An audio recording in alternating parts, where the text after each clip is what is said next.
जय महाराष्ट्र. मी रुजुता लुकतुके. हृदयरोगी या आमच्या विशेष कार्यक्रमात एक संदेश आम्हाला तुम्हाला द्यायचा आहे आणि तो म्हणजे आपल्या सगळ्यांचं हृदय धोक्यात आहे. ऐकून थोडा धक्का बसला असेल तुम्हाला, पण हे खरं आहे आणि यामागचं मुख्य कारण आहे ते म्हणजे जीवनशैलीतले बदल. नॅशनल हार्ट इन्स्टिट्यूटने केलेल्या अभ्यासातून हे तथ्य समोर आलंय आणि विशेष करून महिलांना याचा अधिक धोका संभवतो असं या रिपोर्टमध्ये म्हटलंय. आपण तज्ञांकडून याविषयीचं मार्गदर्शन घेणारच आहोत, पण त्याआधी एक स्पेशल रिपोर्ट पाहूया थोडक्यात. धूम्रपान करताय, वजन कमी करण्यासाठी धडपडताय, मग तुम्हाला हृदयविकार संभवतो.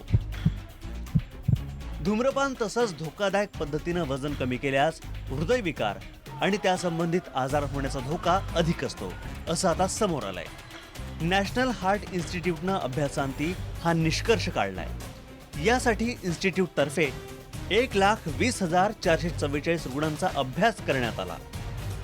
1 जून 2012 ते 10 ऑगस्ट 2016 या कालावधीत अभ्यास करण्यात आला. या अभ्यासातून धक्कादायक वास्तव समोर आलंय. 5 वर्षात हृदय रुग्णांच्या संख्येत 10% वाढ, 40 वर्षांखालच्या रुग्णांमध्ये 28% वाढ, तरुण आणि महिलांना हृदयविकाराचा धोका अधिक. रजोनिवृत्तीकडे झुकलेल्या महिलांमध्ये हृदयरोगाचं प्रमाण वाढतंय. हृदयरोगाच्या वाढत्या प्रमाणाला जीवनशैलीतले बदल कारणीभूत असल्याचं तज्ज्ञांचं म्हणणं आहे. विशेषतः पोषक आहाराचा अभाव, ताणतणाव, कोणत्याही सल्ल्याशिवाय वजन कमी करणं आणि महत्त्वाचं म्हणजे दारू आणि सिगारेट यासारख्या व्यसनांमुळे हा धोका वाढत असल्याचं पुढे आलंय. म्हणूनच रोजच्या जगण्यातले ताणतणाव कमी करणं, तसंच पोषक आहार घेणं आणि निर्व्यसनी राहणं गरजेचं आहे. यामुळे हृदय सुदृढ राहीलच, पण निरोगी आयुष्य जगण्याचं सुखही मिळेल.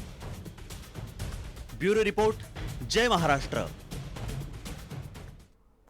बरीचशी आकडेवारी या रिपोर्टमधनं आपण बघितली आणि ती धोक्याची सूचना करणारीच अशी ही आकडेवारी आहे. एवढं नक्की 10% प्रमाण वाढलंय हृदयरोगींचं मागच्या 10 वर्षात आणि यावरच म्हणून आपण तज्ज्ञांकडनं आता त्यांची मतं घेणार आहोत. सगळ्यात महत्त्वाचं हे रोखायचं कसं आणि यावरचे उपाय काय. डॉक्टर अभिषेक वाडकर हृदयरोग तज्ज्ञ आता आपल्याबरोबर आहेत आणि त्यांच्याकडनंच आपण याविषयीचं मार्गदर्शन घेणार आहोत. डॉक्टर, सगळ्यात आधी, कारण आता अहवाल आपण बघितला, या अहवालाशी तुम्ही कितपत सहमत आहात? काय नेमकी कारणं आहेत हृदयरोगाची? हृदयरोग हे वाढत चालले आहे. आपल्या देशामध्ये नाही तर अख्ख्या जगात वाढत चाललेलं आहे. त्याचे काही रिस्क फॅक्टर्स आहेत. डायबिटीज, मधुमेह, ब्लड प्रेशर, स्मोकिंग, तंबाखू, सिगरेट, ओबेसिटी, लठ्ठपणा, स्ट्रेस, हे 5 मुख्य कारण आहेत हृदयरोग होण्याचे. त्या व्यतिरिक्त जेनेटिक फॅक्टर्सही आहेत. आपल्या भारतीयांमध्ये हृदयरोग हे जास्त प्रमाणात असतं कम्पेअर टू वेस्टर्नर्स. आपल्याला त्यामध्ये 10 वर्ष अगोदर होतं.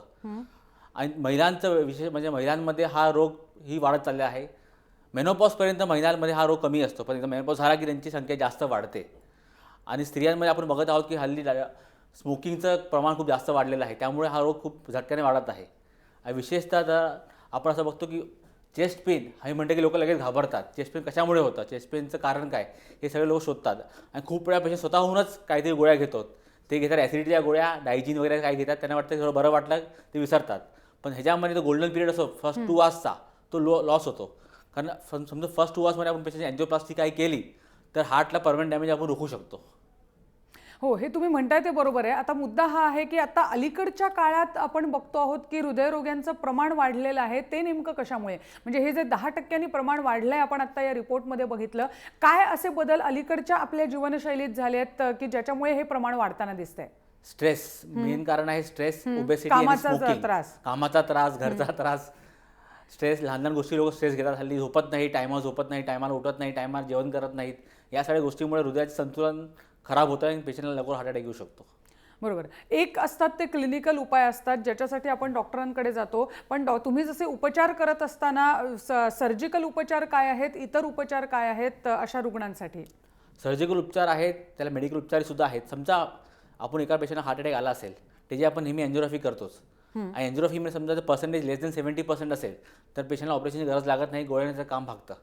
पण 70% वरती असेल ब्लॉकेजेस मोर दॅन 70% तर पेशंटला एन्जिओप्लास्टी किंवा बायपास लागतो. जर मल्टिपल ब्लॉकेजेस असतील तर पेशंटला बायपास लागतो. जर ब्लॉकेज कमी असतील तर एन्जिओप्लास्टीने काम चालतं. आणि हल्ली खूप छान छान स्टेंट आलेले आहेत, ज्यांचे 10-15 वर्ष स्टेंट टिकतात त्याचे ॲज इक्वल टू बायपास. बरोबर. हे एक काही उपाय झाले, पण त्याच्या पलीकडे जाऊन जर म्हणजे आपण असं म्हणूया की हृदयरोग होऊ नये यासाठी आपण कितव्या वयापासून स्वतःची काळजी घेतली पाहिजे आणि कितव्या वयापासून रेग्युलर चेकअप कसा आपला वॉच मुळात ठेवायचा, कसा आपलं काहीतरी चुकतंय हे आपल्याला समजायचं कसं? हृदयरोग हे सुरू होतो ब्लॉकेजमुळे, ज्याला म्हणतात अथिरोस्क्लेरोसिस. जर आपण इथे बघाल, हे एक नॉर्मल हृदयाची आर्टरी आहे, ह्यात काही ब्लॉकेज नाही आहे, काहीच नाही आहे. हे लहान मुलामध्ये असं असतं. पण जसं आपलं लठ्ठपणा वाढतं, आपल्या खाण्यापिण्यामध्ये चरबीच्या गोष्टी वाढतात, तेल वाढतं, चीज वाढतो, तर हळूहळू ब्लॉकेज सुरू होतात हृदयामध्ये. हे ब्लॉकेज हळूहळू वाढत चालतात आणि एक काळ असा येतो की ब्लॉकेजच्या वरती जे एक पडदा असतो, एंडोथिलियम ज्याला म्हणतो आपण, तो फुटतो आणि तिथे ब्लड क्लॉट फॉर्म होतो. ब्लड क्लॉट कधी बनतो? जेव्हा तुमचं ब्लड कोलेस्ट्रॉल एकामेकाच्या संबंधात येतात तेव्हा ब्लड क्लॉट फॉर्म होतो. आणि जेव्हा ब्लड क्लॉट फॉर्म होतो तेव्हा इथे आर्टरी बंद होते आणि पेशंट हार्ट अटॅक येतो. हे सिम्पल मॉडेल आहे हार्ट अटॅकचं. आणि आपण we can start prevention from this stage. आपण समजा सुरुवातीपासूनच आपल्या जीवनामध्ये, आपल्या पद्धतीमध्ये चरबी कमी केली, म्हणजे आपण खाण्यापिण्यामध्ये लक्ष दिलं, आपलं वजन जास्त वाढू दिलं नाही, तर आपण हे टाळू शकतो मोठ्या प्रमाणामध्ये. बरोबर. तर मग आपण जेणेकरून आपल्याला सर्जरीपर्यंत जावंच लागू नये यासाठी म्हणून मी विचारलं की काय बदल आपण नेमके करायला पाहिजे. एक आहारातले बदल झाले, व्यायामाच्या बाबतीत काय सुचवाल तुम्ही प्रिकॉशनरी मेजर म्हणूनही आणि हृदयरोगाच्या ऑपरेशन नंतरही? व्यायाममध्ये लोक काय करतात, पुष्कळ वेळा ते जातात जिम करायला, जिममध्ये जातात आणि त्यासाठी लिफ्टिंग वेट्स.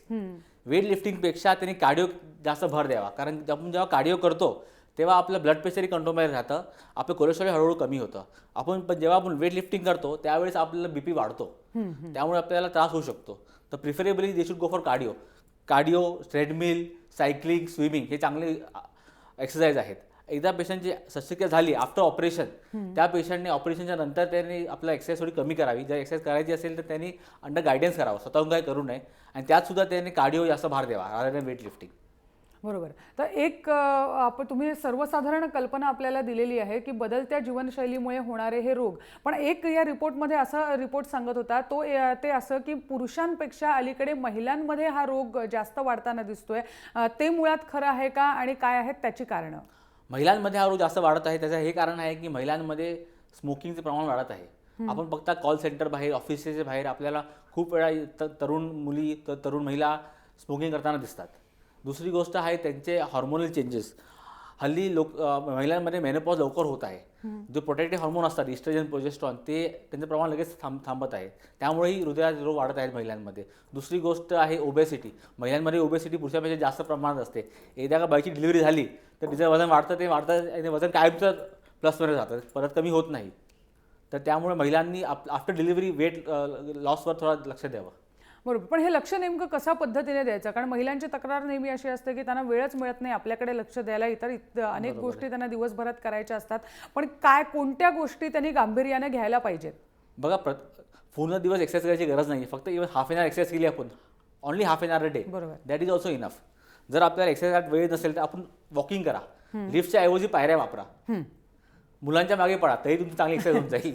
बरोबर. नाही, खरं आहे. आणि ह्याच गोष्टींनी छोट्या छोट्या गोष्टी असतात या, पण यांचं पालन केल्यामुळे तुम्हाला जर निरोगी आयुष्य मिळणार असेल तर का नाही.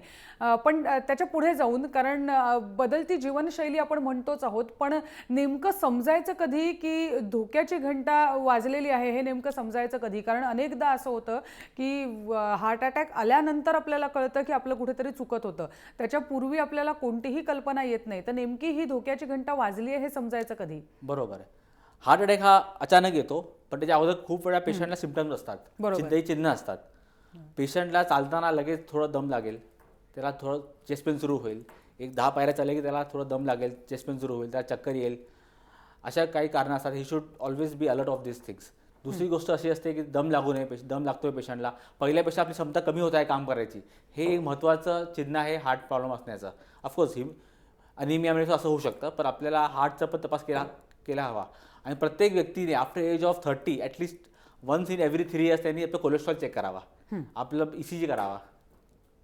बरोबर. आणि ह्या काही उपाय आहेत ज्याच्यातून आपल्याला समजू शकतं की आपण हृदयाच्या तब्येतीच्या दृष्टीने योग्य दिशेने चाललो आहोत की नाही. हृदयरोगी या कार्यक्रमात एक छोटासा ब्रेक घ्यायची वेळ झाली आहे. ब्रेक घेऊन लगेच परत येणार आहोत. पाहत रहा जय महाराष्ट्र.